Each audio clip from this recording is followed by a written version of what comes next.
Hello നമസ്കാരം. Study സ്റ്റുഡിയോയിലേക്ക് എല്ലാവർക്കും സ്വാഗതം. നമ്മളിന്ന് Sreenarayana Guru open university BA Malayalam main എടുത്തിട്ടുള്ളവരുടെ തേർഡ് സെമ്മിലെ മലയാളംകാരുടെ ഭാഷാശാസ്ത്ര പഠനത്തിലെ ഒന്നാമത്തെ ബ്ലോക്കിലെ 5ാമത്തെ യൂണിറ്റ് അഥവാ ലാസ്റ്റ് യൂണിറ്റാണ് ക്ലാസ്സിൽ ഡിസ്കസ് ചെയ്യാൻ പോകുന്നത്. ഫസ്റ്റ് ബ്ലോക്കിലെ ലാസ്റ്റ് യൂണിറ്റാണ് ക്ലാസ്സിൽ ഡിസ്കസ് ചെയ്യാൻ പോകുന്നത്. ക്ലാസ്സിലേക്ക് പോകുന്നതിന് മുമ്പ് നിങ്ങൾ എൻ്റെ ഈ ചാനൽ ആദ്യമായിട്ടാണ് കാണുന്നതെങ്കിൽ സബ്സ്ക്രൈബ് ചെയ്യുക, ഷെയർ ചെയ്യുക, നിങ്ങളുടെ കമൻറ്റുകൾ എഴുതി അറിയിക്കുക. അതോടൊപ്പം തന്നെ പെയ്ഡ് നോട്ട്സോ അസൈൻമെൻറ്റ്സോ ഒക്കെ ആവശ്യമുള്ളവരുണ്ടെന്നാണെങ്കിൽ മുൻ വീഡിയോസിലെ ഡിസ്ക്രിപ്ഷൻ ബോക്സിൽ വാട്സപ്പ് നമ്പർ കൊടുത്തിട്ടുണ്ട്. നമ്പറിൽ ബന്ധപ്പെടുകയാണെങ്കിൽ അതിൻ്റെ ഡീറ്റെയിൽസ് തരാം. ഓക്കെ, ക്ലാസ്സിലേക്ക് പോകാം. ഫസ്റ്റ് ബ്ലോക്കിലെ ലാസ്റ്റ് യൂണിറ്റ് 5ാമത്തെ യൂണിറ്റ് വാക്യവിജ്ഞാനമാണ്. വാക്യവിജ്ഞാനം അതിൽ നിന്ന് നമ്മളോട് ചോദിക്കാൻ സാധ്യത ഉള്ളത് ഏതൊക്കെയെന്ന് വെച്ചാൽ ആധുനിക ഭാഷാശാസ്ത്രത്തിൻ്റെ പിതാവായ ഫെർഡിനാൻഡ് ഡി സൊസ്യൂറിൻ്റെ ഭാഷാശാസ്ത്ര സിദ്ധാന്തങ്ങളെക്കുറിച്ചാണ്. ഫെർഡിനാൻഡ് ഡി സൊസ്യൂറാണ് അങ്ങനെ കണക്കാക്കുന്നത് ആധുനിക ഭാഷാശാസ്ത്രത്തിൻ്റെ പിതാവായിട്ട് പരിഗണിക്കപ്പെടുന്നത്. അദ്ദേഹത്തിൻ്റെ ഭാഷാശാസ്ത്ര സിദ്ധാന്തങ്ങളെക്കുറിച്ചാണ് നോക്കാം നമുക്ക്. ഫെർഡിനാൻഡ് ഡി സൊസ്യൂറിൻ്റെ ഭാഷാശാസ്ത്ര സിദ്ധാന്തങ്ങൾ ഭാഷയെ ഒരു ശാസ്ത്രീയ രീതിയിൽ വിശകലനം ചെയ്യാൻ വലിയ വഴിയൊരുക്കിയിട്ടുള്ള ഒന്നാണ്. അദ്ദേഹത്തിൻ്റെ പ്രസിദ്ധ സിദ്ധാന്തങ്ങൾ course in general linguistic, course in general അതങ്ങനെ തന്നെ എഴുതിയാൽ മതി കേട്ടോ, ഇംഗ്ലീഷിൽ എഴുതുക. കോഴ്സ് ഇൻ ജനറൽ ലിംഗ്വിസ്റ്റിക് എന്ന പുസ്തകത്തിലാണ് അദ്ദേഹം രേഖപ്പെടുത്തിയിട്ടുള്ളത്. ഇനി എന്തൊക്കെയാണ് അദ്ദേഹത്തിൻ്റെ പ്രധാന സിദ്ധാന്തങ്ങൾ? ഒന്നാമത്തത് ഭാഷയും വാക്കുമാണ്. ഭാഷ എന്ന് പറയുന്നത് അദ്ദേഹം പറയുന്നത് ഭാഷാ സമൂഹം പങ്കുവെക്കുന്ന ഒരു സാമൂഹിക സംവിധാനമാണ് എന്നാണ്. വാക്ക് വ്യക്തിഗതമായി സംസാരിക്കുന്നയാളുടെ പ്രയോഗമാണ് എന്നാണ് അദ്ദേഹം. ഇനി രണ്ടാമത്തെ അദ്ദേഹത്തിൻ്റെ സിദ്ധാന്തത്തിൽ സങ്കേതം, രൂപം, ആശയം. സങ്കേതം, രൂപം, ആശയം.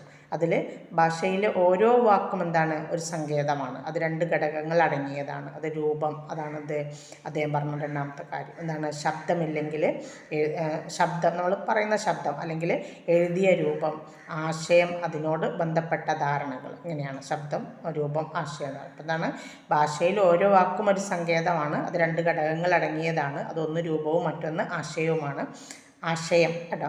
രൂപം എന്ന് പറയുന്നത് ശബ്ദം അല്ലെങ്കിൽ എഴുതിയ രൂപമാണ്. ആശയം എന്നത് ആ രൂപത്തോട് ബന്ധപ്പെട്ടിട്ടുള്ള ധാരണ അല്ലെങ്കിൽ ആശയമാണ്. അപ്പോൾ തമ്മിൽ സ്വാഭാവികമായ ബന്ധമില്ല. എന്താണ്? ഇച്ഛാനുബന്ധം മാത്രമാണ് ഉള്ളത്. എന്തെങ്കിലും ഒരു ധ്വനിക്ക് ഏതെങ്കിലും ഒരു ആശയം ചേർക്കുന്നത് എന്താണ്? സംസ്കാരപരമായിട്ടുള്ളൊരു തീരുമാനമാണ്. ഇനി അദ്ദേഹത്തിൻ്റെ മൂന്നാമത്തെ സിദ്ധാന്തം എന്ന് പറയുന്നത് ഭാഷയുടെ ഘടനയാണ്. സംസ്കാര സമീപനമാണ് അതിന് അദ്ദേഹം സ്വീകരിച്ചിട്ടുള്ളത്. ഭാഷയുടെ ഘടന. സൊസ്യൂർ ഭാഷയെ വ്യത്യസ്ത ഘടകങ്ങളായിട്ട് പഠിക്കാനാണ് ശ്രമിച്ചത്.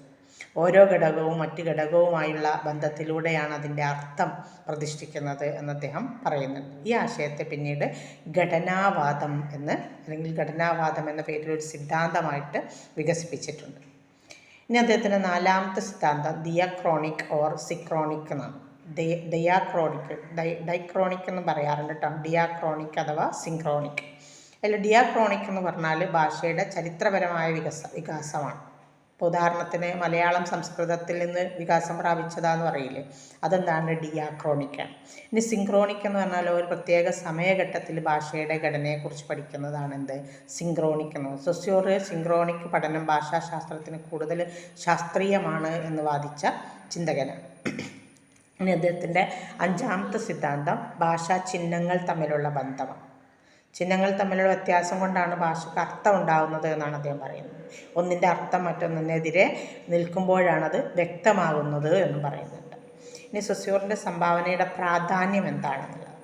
സൊസ്യൂറിൻ്റെ സംഭാവനയുടെ പ്രാധാന്യം. ഒന്നാമത്തത് ഭാഷയെ അദ്ദേഹം സാമൂഹ്യ ശാസ്ത്രമായിട്ട് കണക്കാക്കി.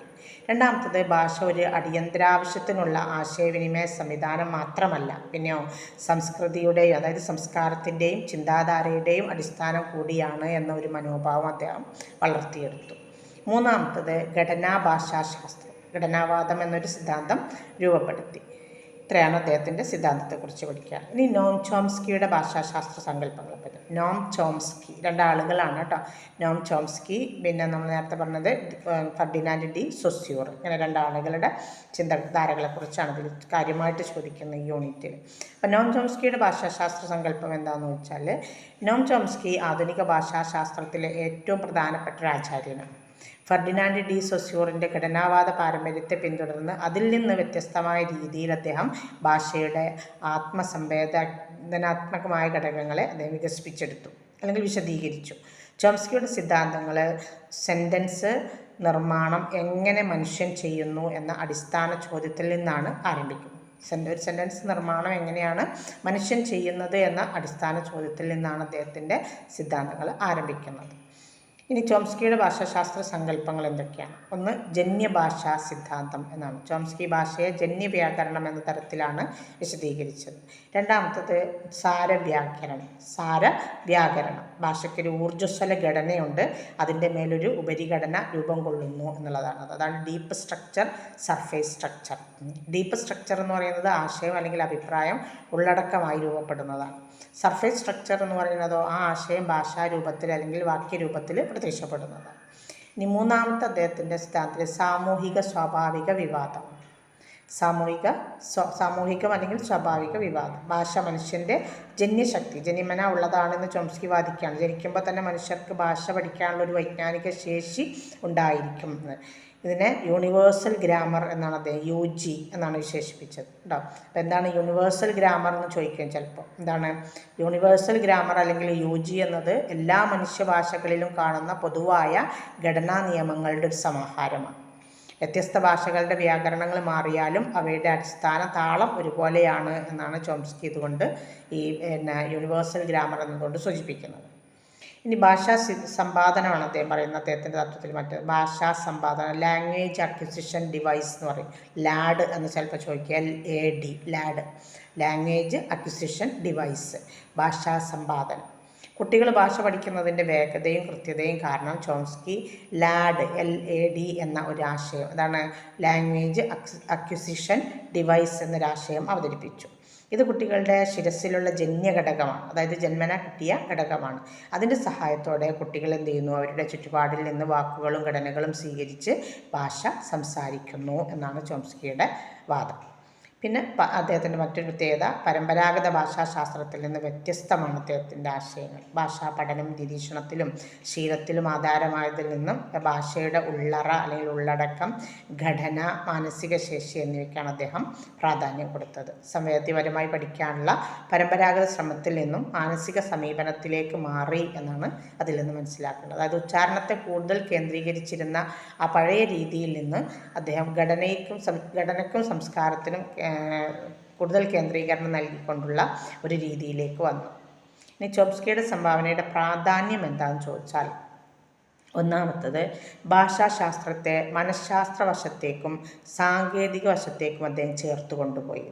അതായത് ഭാഷ പഠിക്കുമ്പോൾ അത് മനഃശാസ്ത്രത്തിൻ്റെ ജന്യമാണ്, ജന്മന കിട്ടുന്നതാണെന്ന് പറയുന്നത്. അപ്പോൾ മനഃശാസ്ത്ര വശത്തേക്കും സാങ്കേതിക വശത്തേക്കും അദ്ദേഹം ചേർത്തു.